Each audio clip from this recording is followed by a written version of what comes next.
What's up, everyone? It's HockeyStricks here. I finally got the chance to make another video for you guys, and today we're going to look at how a quote-unquote playoff team got the first pick in the 2020 NHL entry draft, which gives them that opportunity to draft Alexis Lafreniere if they do decide to do that. Basically, this all started when the pandemic hit, and the NBA was the first to cancel their games, and then all the sports leagues followed, which was the right choice, obviously, but in this process, each team had different amount of games played than each other, around 70 games each, plus or minus a couple games. And the NHL decided to expand their playoffs to a 2014 playoff to basically give all these teams who were technically still not kicked out of the playoffs, they gave them that chance. That's why it was expanded. Give those teams that were technically not 100% eliminated yet, give them the chance to make the playoffs through this play-in round. So the top 12 teams in each conference made this expanded playoffs, whereas in a normal year, the top 8 teams in each conference make the playoffs. And the New York Rangers, which, by the way, if you don't know, they're the team who won the first overall pick. I'm sorry I didn't mention that, but they had the 11th best win percentage at the time of play stoppage. So obviously they fall in that top 12. They make the play-in round, and then they have to play another seed between 5 and 12 in their conference to then make the quote-unquote real playoffs. So the top 4 teams in each conference, they got the bye to the real playoffs. Seeds 5 through 12 in each conference, they play each other to see who makes the playoffs. It's to give them that opportunity to make playoffs because they technically weren't kicked out, which is also why they get that chance at the pick because, if you don't make the playoffs, the real playoffs, you do have a chance at the pick. That's how it works. You're in the draft lottery if you don't make the playoffs. So the winners make that playoffs. The losers get a 1-in-8 chance at the pick. Here we have phase 1 of the draft lottery. If you didn't watch it, you don't know how it went. Here's how it was laid out with the odds for each team. Detroit had the first chance at the pick, but Ottawa had the second and third best chance at the pick. Combine that together equals 25%, and Ottawa actually had the highest percentage chance of winning the pick. But another interesting thing is if you combine the 8 through 15, which is all the placeholders, you combine all those percentages, they equal 24.5%, I believe. So that's only 0.5% less than what Ottawa had at winning. So there was actually a really good chance that one of these placeholders would win the first overall pick, and that is what happened. Team E here, they won the pick. So placeholder wins. This was before the play-in round started. So then that's where the play-in round comes in, and then the phase 2 comes after that. So next, as I said, here's the results. It's to be displayed what team it is because the placeholder won. Los Angeles won the second pick. Ottawa actually, with San Jose's pick, wins the third pick. Detroit gets pushed all the way back to 4th. So teams like Ottawa and Detroit are the ones that you're hearing calling like a playoff team won the pick because they're annoyed. As you can see, they got pushed back in the draft from where they probably would have been if this didn't happen.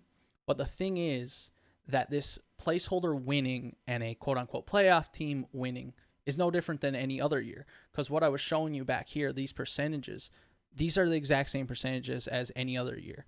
The 8th worst team in the league would have got that 6%. The 12th worst team who the placeholder won, they would have got the 2.5%. So this didn't change. They just simply put placeholders there. The percentages didn't change. So Detroit fans who are mad that a playoff team, quote unquote, won the pick, I mean, if it was a normal draft year, there just would have been a team slotted in with that 2.5% chance, and they would have instantly won the pick. So there's that. Then so the phase 1 happens. Now we move into the play-in round where the Rangers have to play the Carolina Hurricanes.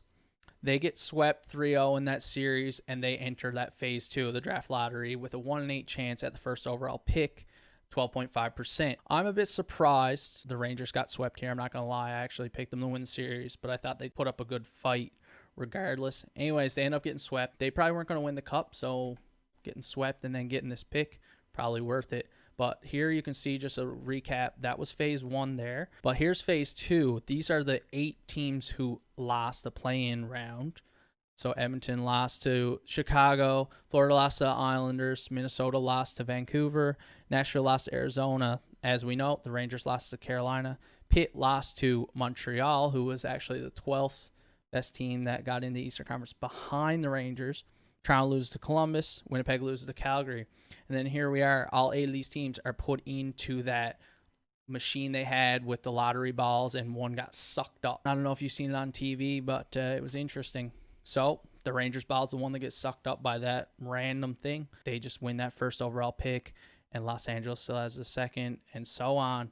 Rangers slot in there. Then all the teams who didn't win the pick, as you can see, they get slotted in 9 through 15, going by the worst win percentage out of those. So Minnesota had the worst win percentage after all the other teams, and they're all slotted in here.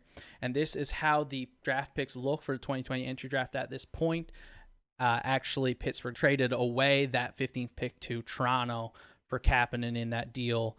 So Toronto was supposed to pick 13th, as you can see there. Now they're going to have that 15th pick unless they trade that as well. But basically, that is how a quote-unquote playoff team ends up winning the first overall pick here.